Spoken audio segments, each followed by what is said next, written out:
Les gros slots, c'est le loup de mer avec ses gros chicots, c'est les cabillots. L'heure du dîner. Oh, qu'est-ce que c'est? Oh, de la tête de mouton. Tu veux mon œil? You want my eye? Je te le donne. Voilà, je vais donner mon œil, ma part d'œil, il me reste de la gencive.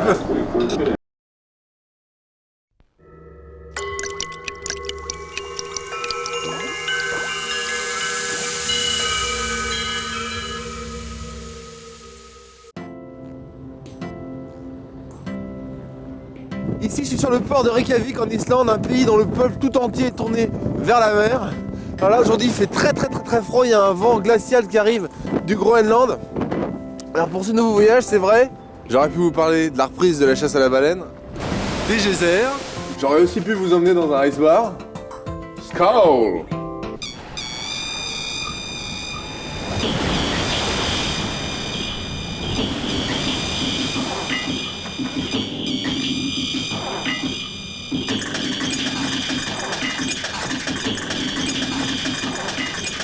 Pour moi, avant tout, l'Islande, c'est ça. Une île de tempête perdue au milieu de l'Atlantique Nord. Une mer de tous les dangers pour les marins et les pêcheurs qui y travaillent. C'est ce monde-là que je suis venu découvrir en plein cœur de l'hiver.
Surgie comme un volcan au cœur de l'Atlantique Nord, l'Islande a toujours été une terre de pêcheurs.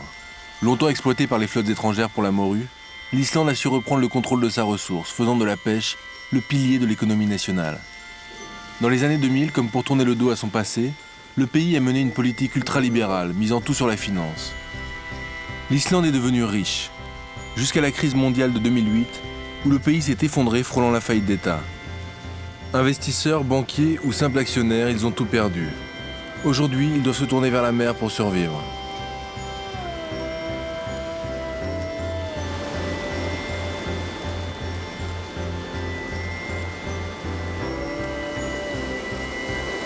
Ces îles qu'on voit ici, c'est l'archipel des Vestmann.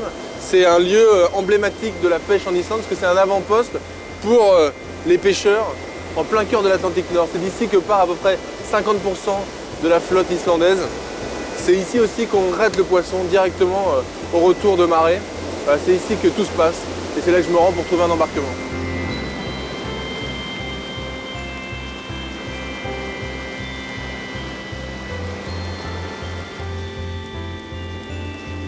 C'est complètement inattendu comme endroit, un espèce de paysage lunaire et puis dès que tu rentres dans ce cirque, comme un repère de pirates, complètement à l'abri des tempêtes, il y a des maisons à perte de vue.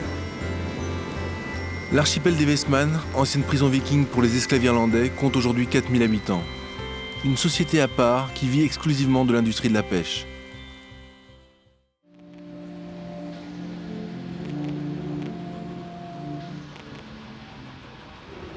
J'embarque ce soir pour une marée d'une semaine à bord du Thorstein, le plus grand chalutier de la flotte islandaise.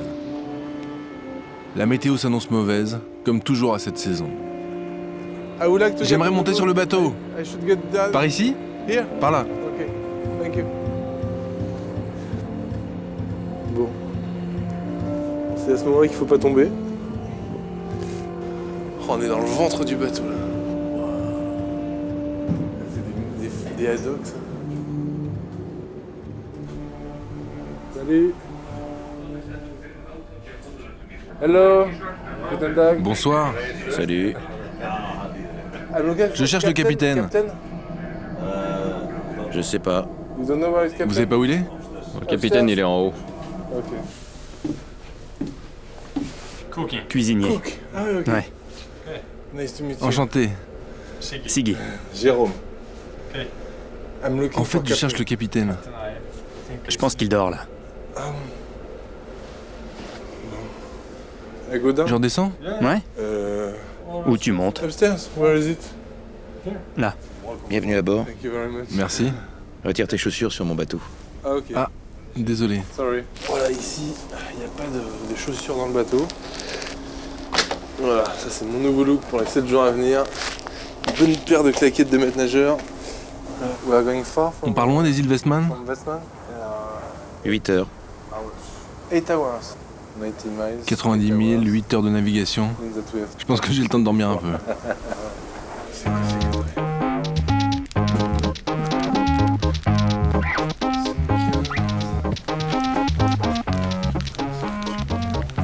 c'est douche.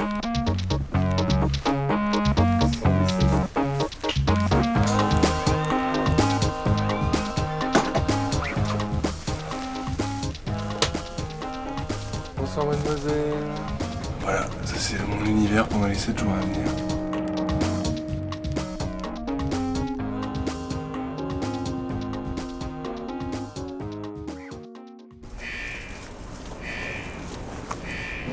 Nous sommes arrivés sur les bancs de pêche. L'équipage envoie le chalut par 250 mètres de profondeur. In France, En France, on c'est dit action saucisson. C'est une blague. Une blague française.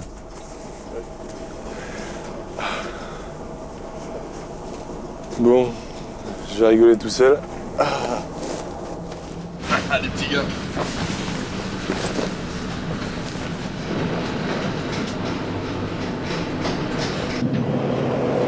Le plus dur, c'est d'arriver à se repérer dans tous leurs câbles, leurs bouts, leurs chaînes. C'est là de partout, ça descend, ça repart. Le fonctionnement d'un chalut, donc c'est vraiment un filet qui navigue sous l'eau, la gueule ouverte, un béant.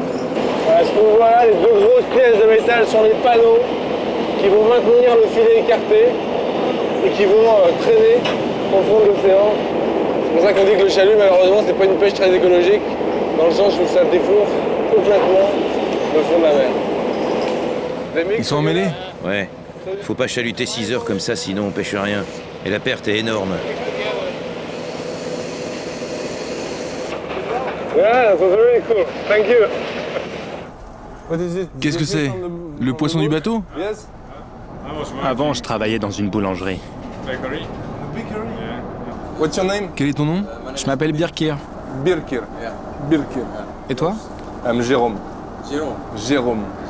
Voilà. Et comment es-tu passé de la boulangerie à la pêche? Si je suis là, c'est que pour l'argent. Si je suis ici, c'est pour l'argent. Ok. Mais bon, je continue de chercher du travail à terre. What kind of job Quel genre de travail tu cherches? Je cherche dans le business. Which right now is Ce qui est difficult. plutôt dur en ce moment. In the financial crash. Avec cette the crise sea is financière, really, la mer est vraiment devenue une aide pour tout le monde, n'est-ce pas? In 1 month. En un mois, tu peux gagner combien? Si ça marche bien, tu peux te faire jusqu'à 10 000 euros. Ah ouais, c'est bien That's good payé. money. Bien payé, mais parfois dangereux. Une trappe à poisson s'est rabattue et m'a sectionné les doigts d'un seul coup. You remember Tu the te souviens la first day you première got fois on que t'es board, monté sur un bateau? Can you tell me? Très mauvais temps. Yeah. J'ai été malade comme T'as le mal de mer? Not so, Je croise les doigts, mais pas trop pour l'instant. Ça commence à tanguer sérieux là sur le bateau. Hein. Ah, I can feel it. Ouais, je sens dans mon estomac. Il faut vraiment que je me marine parce que je sais pas le faire. J'ai beau avoir le pied marin, je comprends qu'en Islande, personne n'est à l'abri du mal de mer.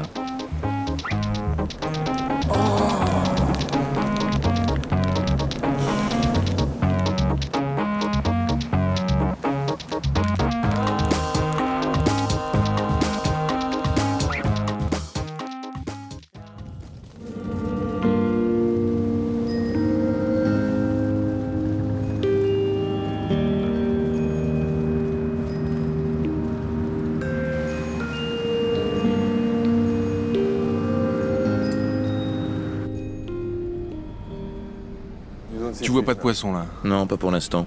Ok. Voilà, donc là le bateau est ici. Et on va revenir jusqu'à ce point-là, qui est en fait le point où le plus de poissons a été pêché. Hein. C'est là que les sondes ont réagi.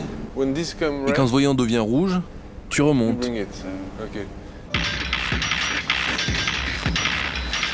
Ce sont des capteurs installés sur les filets qui mesurent la tension des mailles et indiquent à l'équipage que le chalut est assez plein pour être remonté.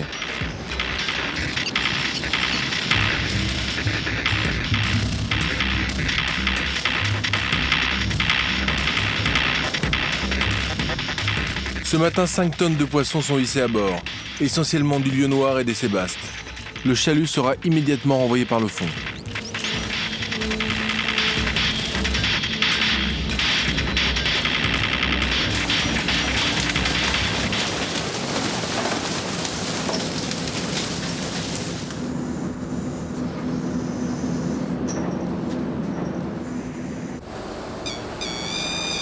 « 5 tonnes de poissons pour 4 hommes, plus de 3 heures de travail à fond de cale nous attend.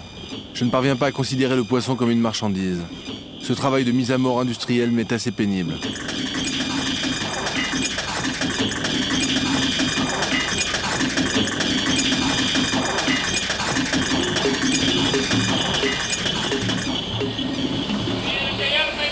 Voilà, ici on est dans les entrailles du bateau, à l'usine. C'est là où est traité le poisson, vidé. Les foies sont séparés du corps.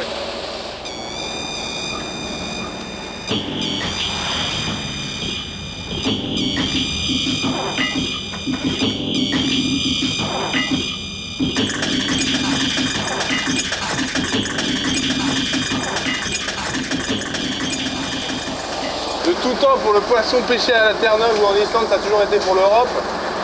C'est vrai que moi aujourd'hui là, ça me fait assez bizarre de me dire que peut-être le lieu que je suis en train de découvrir maintenant, il sera mangé par mes enfants à la cantine de l'école dans un mois. Dans les chaluts, il y a souvent des prises accessoires, des prises qui ne sont pas consommées. Ça c'est un léma, un requin polaire. Surtout un animal magnifique. C'est vraiment un très jeune requin. Et ça existe en fond jusqu'à 7-8 mètres de longueur. Une fois lavés, les poissons repartent sur la chaîne, en direction de la cale, où ils seront stockés jusqu'au retour au port.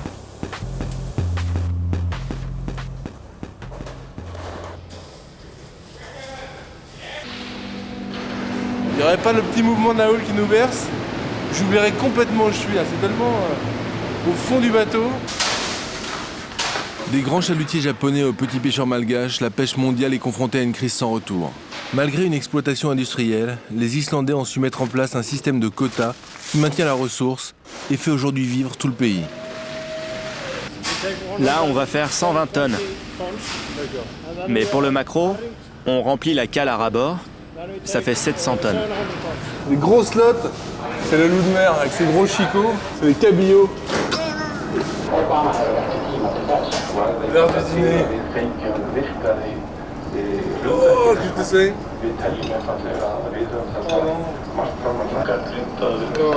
De la tête de mouton. Tu veux mon œil? You want my eye? Je te le donne. Voilà, je vais donner mon œil, ma part d'œil, il me reste de la gencive. Halldór Börmón segir það alrangt að Alþýðusambandið ekki í stóriðjustefnu, þvert á móti, segir hann. En það sem samið...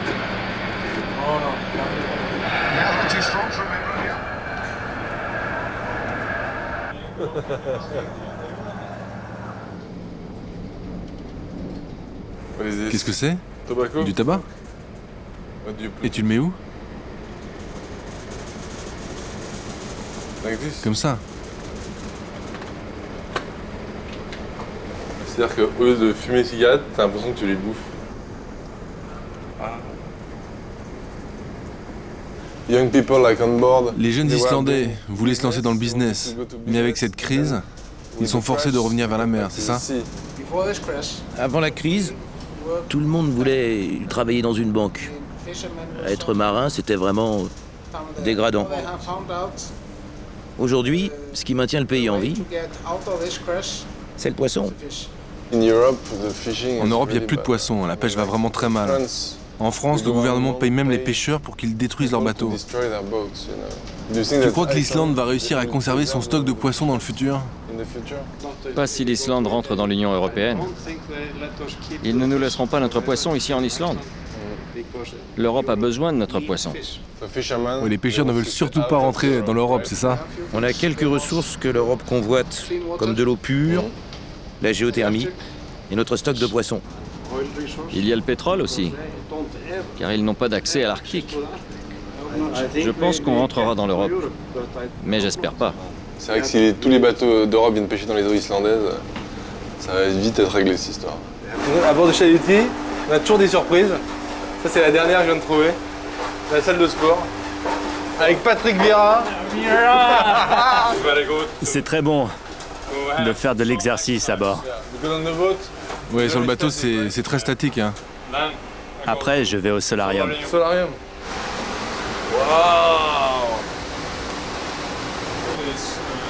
Surtout pour l'hiver.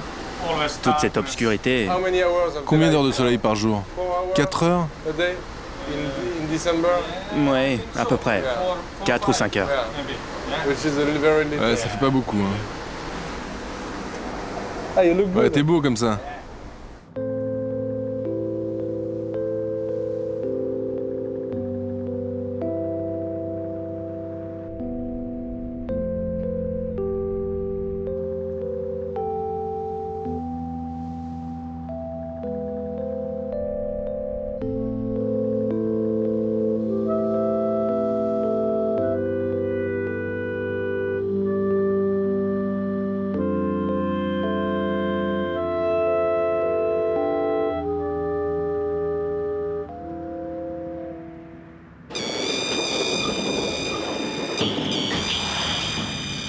Les jours passent et je m'intègre peu à peu à l'équipage. J'ai gagné ma place à bord.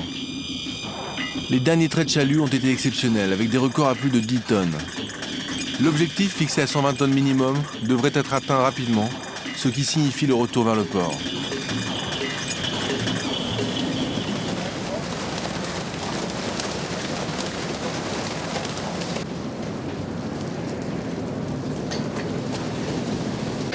Hey, captain, Et même le capitaine est là, il travaille sur le filet. Le capitaine, il vient d'une toute petite île qui s'appelle Grimsey, tout au nord de l'Islande, hein, vraiment dans le cercle arctique. Et c'est une île où il y a une centaine d'habitants. Et je pense que c'est une des raisons pour laquelle en fait il est vraiment, comme on dit en mer, c'est un taiseux, c'est-à-dire qu'il parle pas beaucoup. Voilà, un petit atelier de matelotage. Ils sont très sympas parce que là ils sont en train de couper les chaluts pour m'apprendre à les recoudre. So now you need Bon to allez, teach maintenant il faut me que tu m'apprennes. Comme ça, quand je vais rentrer en France, je vais pouvoir trouver un job. I can find a job. Okay. I go here. Okay. Here. Comme ça? Non? Non. Attends. Yes, I understand. Ouais, j'ai compris. So you mean Tu veux dire que je suis stupide? Okay. Do you know what Tu sais ce que tu feras le jour où tu arrêteras de the day you pêcher? will stop fishing? Je pense que je vais rentrer et rendre ma femme folle en restant trop longtemps à la maison. You see, you will go Tu again penses at que sea? tu retourneras sur l'eau? Small boat or... Non, Why? j'ai déjà trop travaillé en mer. If the sea was a Si la mer woman. était une femme, Oh. Would you marry est-ce que her? vous l'épouseriez? Tu vois, la mer est changeante. Elle peut être bonne un jour et mauvaise le lendemain. Là, je sais pas si je pourrais supporter une femme comme ça. Non, tu vois, la mer est froide et la femme doit être chaude. Donc on est bien dans la salle de communication d'équipage du Storstein. C'est là que les marins viennent soit téléphoner à leur famille, soit envoyer des emails. Et Stéphane, lui, il tient le bloc du bateau. On a pêché beaucoup de lieux et on a 150 bacs. C'est pas mal à mon avis. Le Français a bien participé. Il aime tellement qu'il a cherché à se faire embaucher à bord. Le cuistot lui a donné de la tête de mouton et il a trouvé ça meilleur au goût qu'à l'aspect. Malheureusement, nous rentrons au port et le Français va nous quitter. Tac. Allez, on est de retour vers les îles Westman, on a atteint le quota fixé par l'armateur qui est de 120 tonnes. Donc mon sentiment après cette semaine passée en mer, il est assez mitigé. C'est pas du tout comme quand on fait de la voile au large. Moi je me sens vraiment comme un lion en cage un petit peu ici. Même si j'ai passé des très bons moments avec les hommes et si c'est une expérience très riche, je me rends compte que cette mer-là, c'est pas du tout mon univers.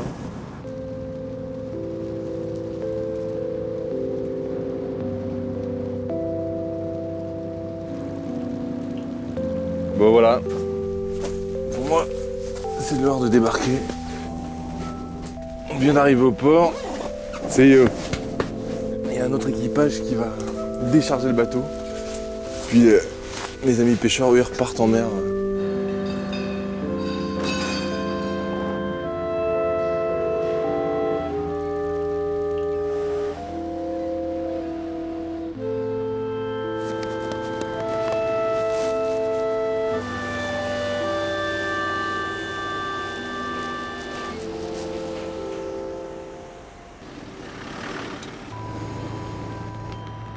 Après une semaine en mer hostile, je n'ai jamais été aussi soulagé de retrouver la terre ferme.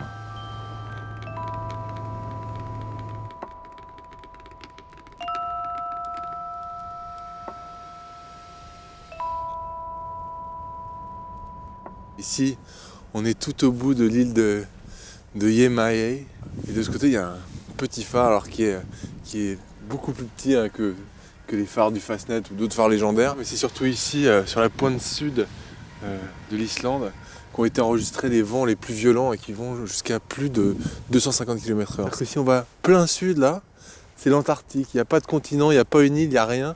On va direct en Antarctique.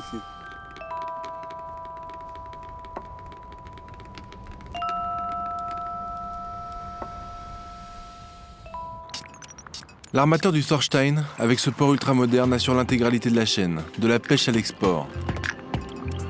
Voilà, donc ici je suis à l'usine. C'est ici que le poisson est traité pour être préparé à la vente.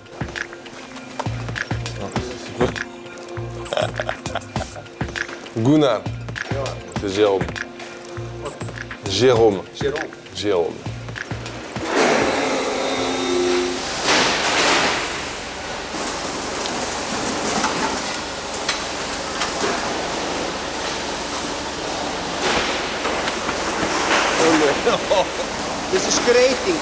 Le poisson il est pesé ici sur ce tapis là. On sait s'il fait 1, 2, 3 ou 4 kilos. Ensuite, il va être distribué dans les bacs selon sa taille et son poids. Tu t'appelles comment? I'm Jérôme. J'ai pêché celui-là, j'étais sur le bateau. I was on the boat. Je sais, je suis au courant. Tu le prends comme ça.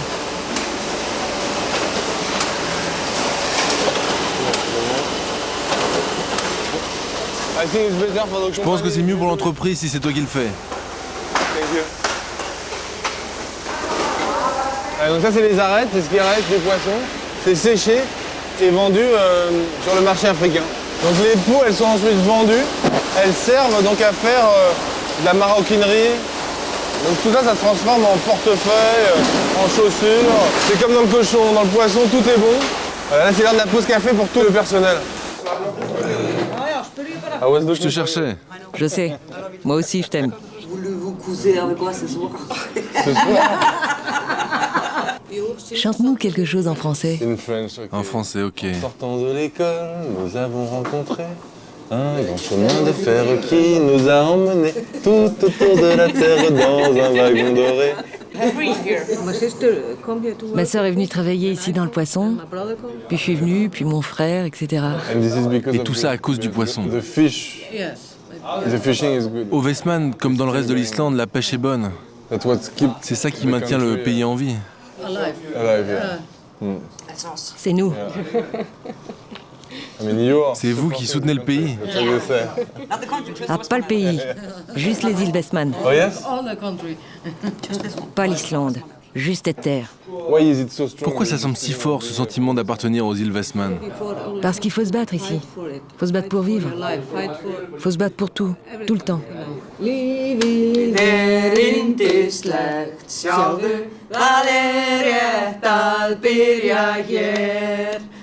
Lífið yndislegt með þér. Kom hann ekki lengi að skipta yfir? Ça c'est la reprise du travail maintenant. Ça veut dire que vous devez y retourner? Voilà, et ici, quand on se promène un petit peu partout dans l'usine, en tendant un peu l'oreille, on comprend qu'il y a des accents différents. Il y en a qui parlent anglais, d'autres qui ont des accents très marqués. Et en fait, c'est qu'il y a plein de nationalités différentes. D'où est-ce que tu viens? Des îles Westman? Non, je viens d'Ukraine. Et tu as fait tout ce chemin pour travailler ici? Tu faisais quoi en Ukraine? Du foot. J'étais joueuse de foot. Professionnelle. Ouais. Oh là là! C'est dingue ça! Alors dis-moi ce que je dois faire. Alors tu fais comme ça? J'ai un attachement viscéral pour ces femmes qui me font penser aux pleines sardines de Douarnenez, hein, celles qui mettent les sardines en boîte. Parce que c'est elles qui font vivre les ports. Et je trouve que c'est une très très belle tradition. Allez. Voilà, dernière étape, la congélation. Wow. What's your name? Comment tu t'appelles? Isaac. Je m'appelle Isaac. It's Evin, hein?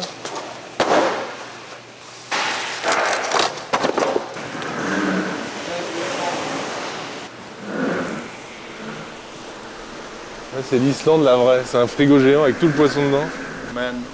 Une fois, quelqu'un qui travaillait ici a été enfermé. Une nuit entière. Donc il a travaillé toute la nuit pour ne pas mourir. Et quand ils sont arrivés le lendemain matin, tout était parfaitement rangé. Toute une nuit à moins 30. Allez. C'est la dernière destination du poisson. Des grands fonds de l'océan Atlantique Nord, aux caisses en carton, prêts à partir vers l'Europe, les États-Unis, l'Afrique. Voilà.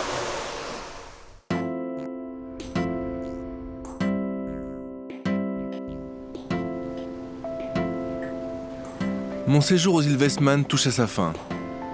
Partout où la mer est mauvaise, on trouve des sauveteurs. Cette fois, j'embarque à bord du Tyr, le vaisseau amiral des gardes-côtes, pour un retour extrême vers le continent.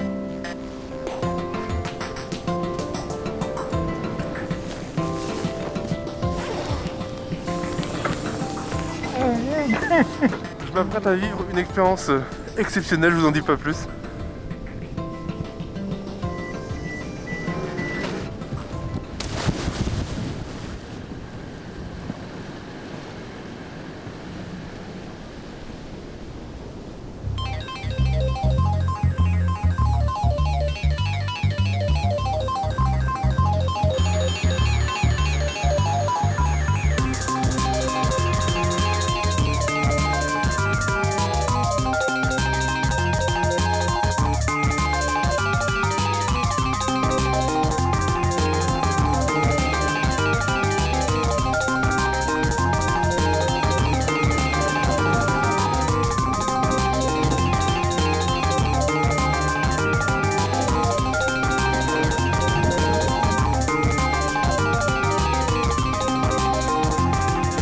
Fait unique au monde, ce sont les pêcheurs des Westman qui sont à l'origine de la création des gardes-côtes, en affrétant eux-mêmes le premier bateau en 1906 pour venir à leur secours dans les tempêtes.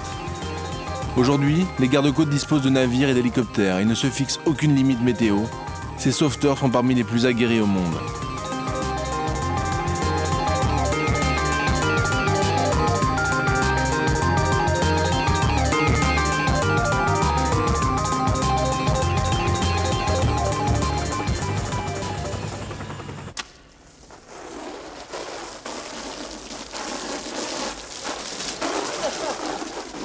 Lorsque nous sortons pour des missions à terre, il peut y avoir d'autres sources d'aide. Tous les secours terrestres interviennent aussi. Pour les marins, il n'y a que l'hélicoptère. Nous sommes le seul recours possible. Si tu ne ressens pas la peur, c'est que t'es dingue. Alors t'auras des problèmes et ça te tuera. Nous vivons des situations très fortes. Quand tu es obligé de sortir en mer, au milieu de la nuit, avec un vent violent, un temps affreux, personne n'aurait envie de sortir. Tu préférerais rester en famille à la maison. Mais quand la mission est un succès, l'équipe est soudée, t'as sauvé une vie, tu rentres chez toi, t'es content. C'est Sikander, c'est le chef des plongeurs. Mines, torpilles, obus. Pendant la Seconde Guerre mondiale, les combats entre les Alliés et l'Allemagne nazie ont laissé plus de 100 000 engins explosifs dans les eaux islandaises. What is this? Et ça? C'est un obus russe, ça vient d'Irak. Ça, ce sont des munitions de notre canon de 57 mm. Ah, ok. Aujourd'hui, seuls 5 000 ont été neutralisés. C'est la tâche pharaonique de l'unité de déminage des gardes-côtes islandais. C'est du C4. Ah, c'est le fameux C4. Le C4 sert de détonateur pour les bâtons explosifs. Ça va être un genre de 14 juillet. Là. J'insère directement le C4 dans le plastique pour booster la charge.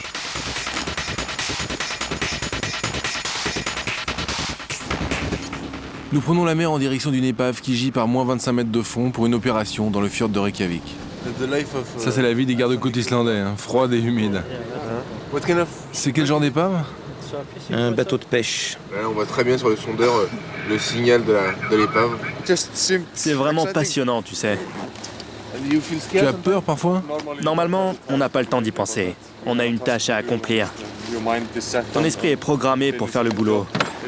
Si tu prends les choses à la légère, ou si tu te relâches, c'est le moment de changer de travail. Ce câble-là, c'est quoi? C'est une ligne de vie et un moyen de communication.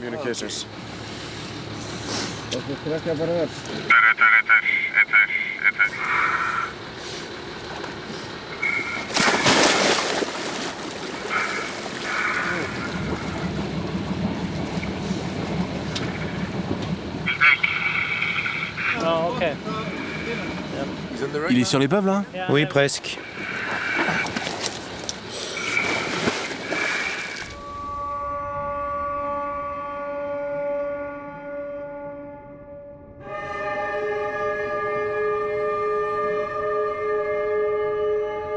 Les engins explosifs peuvent réapparaître sur les plages, flotter en pleine eau, ou beaucoup plus délicat, atterrir dans le chalut des pêcheurs.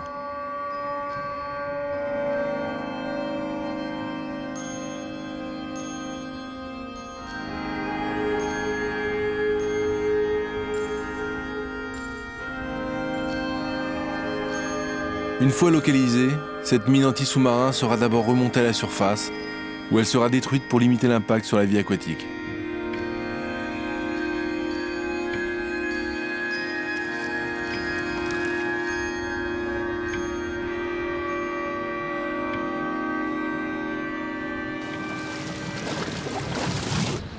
Tu n'as pas parfois l'impression que c'est un job sans fin? Il y a tellement de bombes sous l'eau. Nous sauvons des vies. Parfois, les bateaux de pêche en remontent dans les chaluts. Il faut qu'on s'en occupe. Donc là, les parachutes ont été remplacés par les bidons et la charge est sous l'eau avec la mine. Stand by. Firing. Now.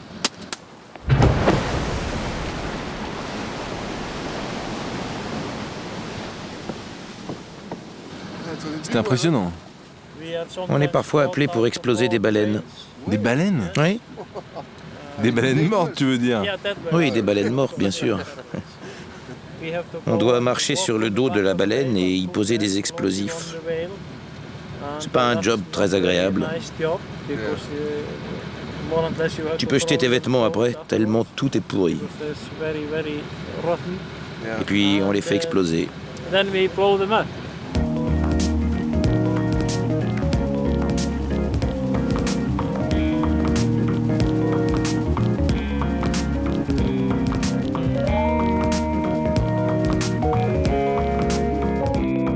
Je gagne la ville d'Akureyri, tout au nord du pays, à la rencontre d'Erlendur Bogason, un des 2 scaphandriers professionnels d'Islande.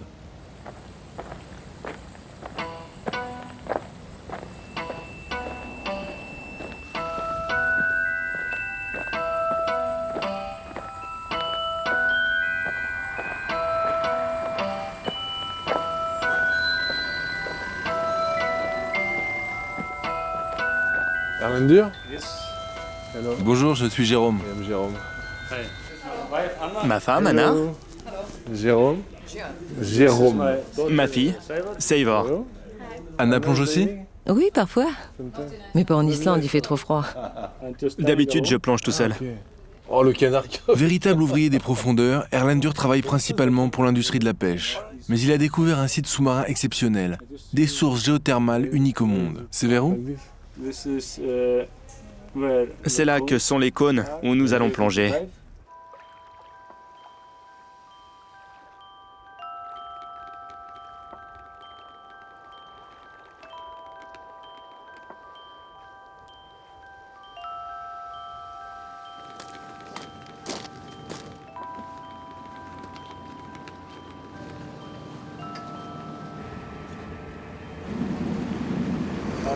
Ce qui est fou, c'est l'interaction entre les animaux et ces sources d'eau chaude.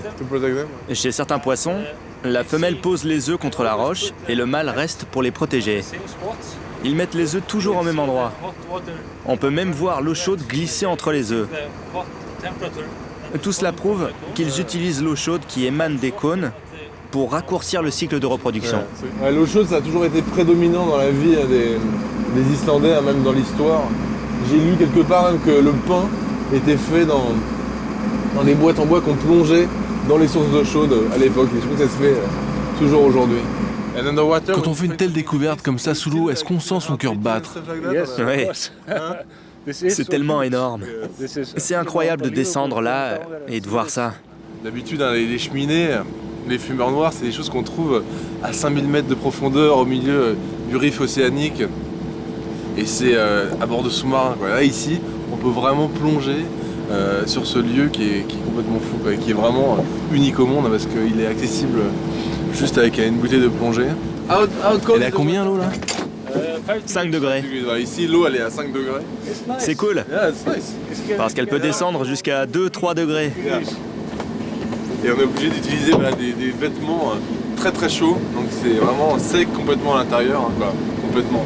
Presque, parce que parfois ça rentre un peu.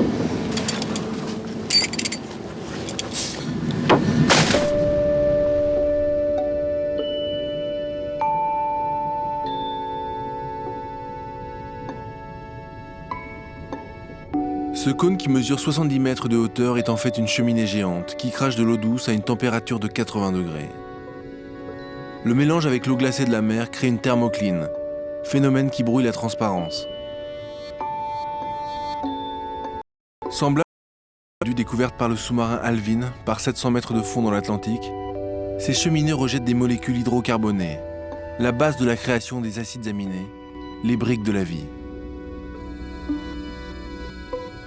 Partout sur les parois vivent d'étranges bactéries qui ressemblent aux premières formes de vie apparues sur Terre, voici 4 milliards d'années.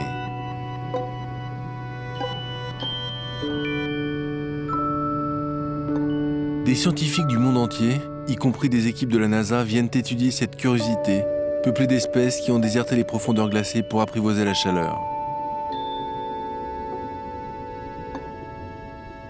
Avant cette découverte, il était impossible d'approcher ces formations géologiques autrement qu'à bord d'un submersible.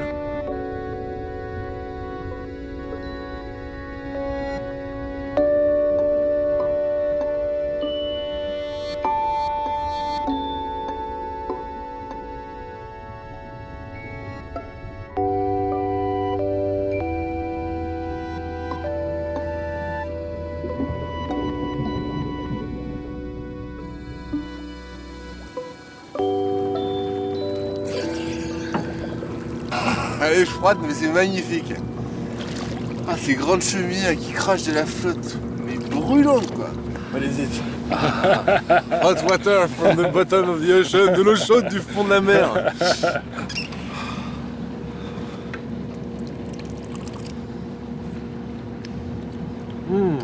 Ça sent le soufre. Voilà, les petits cacao qu'on appelle cacou ici. Avec de la guimau. On est presque en Amérique. Il y a des pompes ici qui envoient l'eau chaude jusqu'à Akureyri et qui permettent de chauffer toute la ville. The city. The city.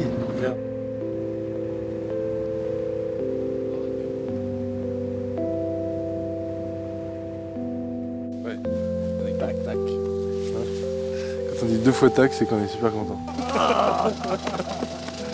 Oh, thank you.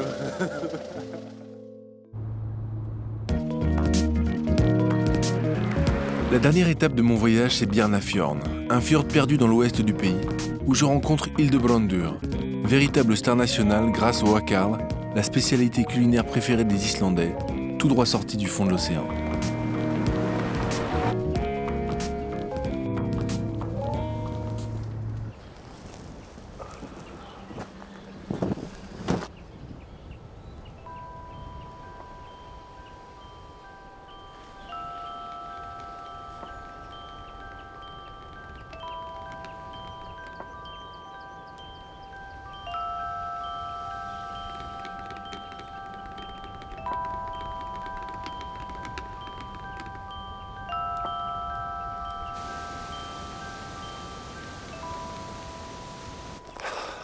Hildebrandur? Ah. Sois le bienvenu à Bjarnaröfn. Tu as vu, il fait un temps magnifique. Ouais, c'est super beau. Il fait juste froid. C'est comme ça. Ah. Waouh. Oh, c'est un requin, ça. Ce requin, qui normalement donc n'est pas comestible, on le prépare pour le manger. C'est très particulier. Ah. Putain, la journée là, qui commence à moins de 10 degrés. Là. Oh, et ce pantalon de ciré. Je sais plus de moi. Ah.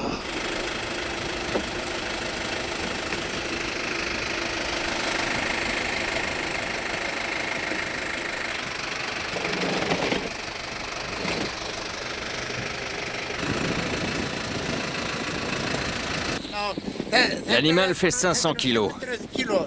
C'est un petit requin, mais il est bien gras. C'est un mâle. Ils sont plus petits que les femelles qui peuvent faire dans les 1000 kilos. Elle n'a pas changé depuis 6 millions d'années. C'était une bête très évoluée.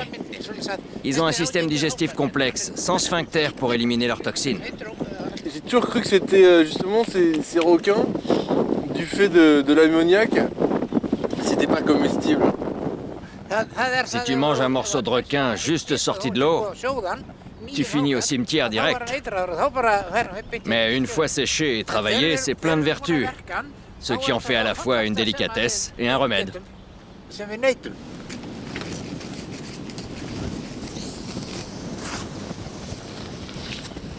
Ah, t'es gaucher. Encore? Attention. Ça, c'est le foie.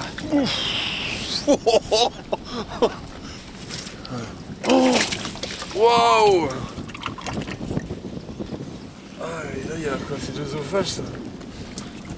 Ah.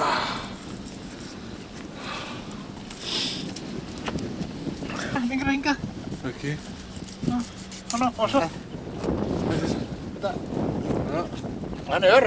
Ok. C'est bon. Attends, où ça?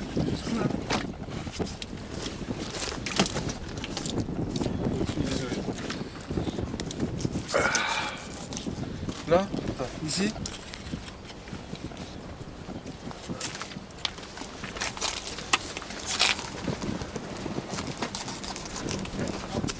Comment il fait? J'ai plus de doigts, moi. Oh! Il fait trop froid! Quelle idée de s'installer comme ça dans le fjord! J'espère qu'il va me payer un coup de tout à l'heure.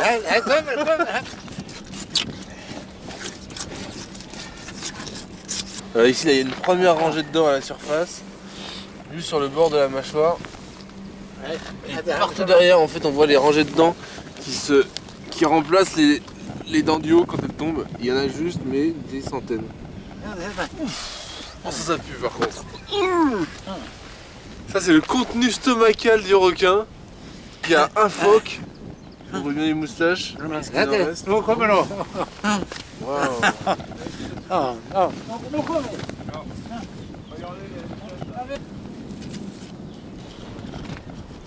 C'est bon comme ça? On s'y fait au franc quand même. Tout à l'heure j'étais frigorifié, j'avais plus de doigts, j'avais plus rien. Et là ça va mieux. Ok. Voilà.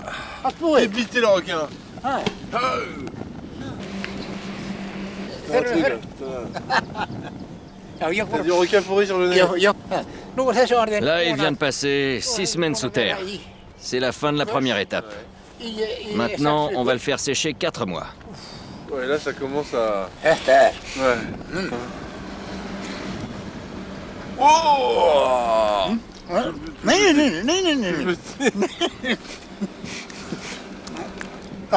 Là, tu goûtes. Ensuite, tu craches. Comme vous en France avec le vin. Là, ça a juste un goût frais. Tu n'as pas encore le bon goût d'ammoniac.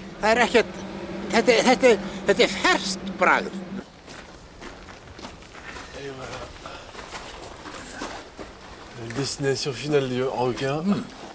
Accroché. Dans 4 mois, il sera comme ça.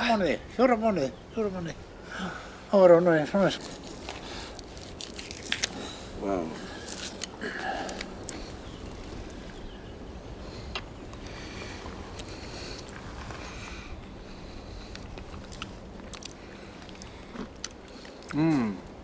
Je vais te vomir. Pourquoi les Islandais se sont mis à manger ce poisson comme ça?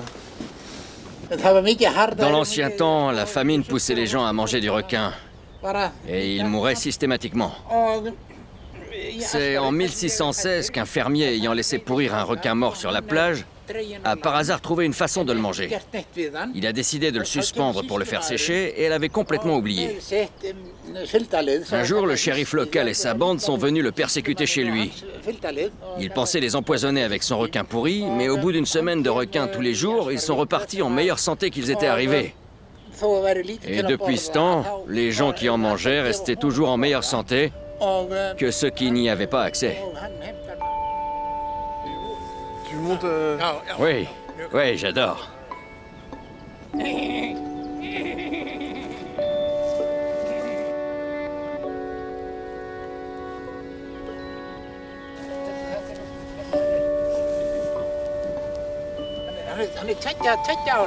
Je sais, je sens un peu le requin.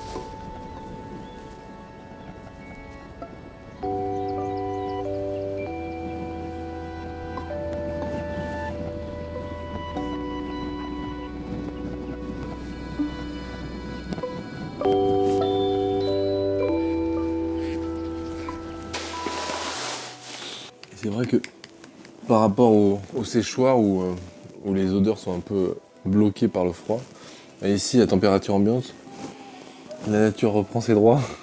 Ça sent bien fort quand même. On va voir. Hein. Tu vois ça, le Brennivin, c'est l'alcool islandais, le schnapps islandais, donc qui est à base de cumin, quoi, qui a un goût de cumin très marqué. Voilà. Tu prends un bon morceau, Comme ça. tu le trempes dans le Brennivin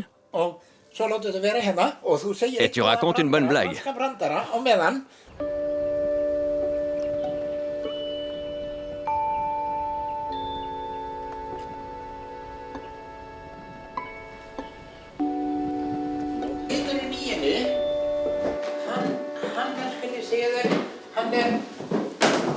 Cette église date de l'an 1000. C'est à cette époque que l'Islande est devenue chrétienne. Au XVIIe siècle, des marins hollandais naufragés ont été recueillis par le fermier du coin. En remerciement, l'année suivante, ils sont revenus pour offrir ce tableau.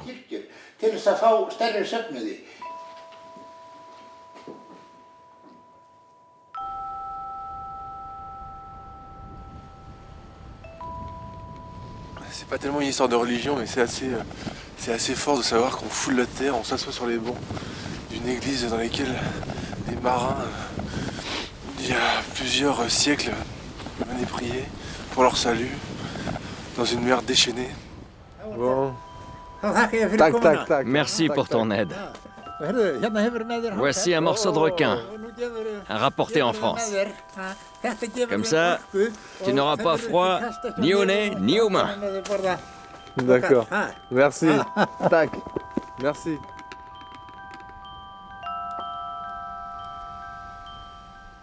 Ici, par tradition, les hommes croient ou aiment croire que les marins en fait, après avoir disparu en mer, sont réincarnés en phoques, comme celui-là, partout autour de l'Islande. Il y a eu des centaines, des milliers d'hommes qui ont perdu la vie après avoir fait naufrage. Parmi eux, il y avait le commandant Charcot et son équipage, l'équipage du Pourquoi Pas, qui ont fait naufrage un jour de tempête. Et je voulais leur rendre hommage à tous.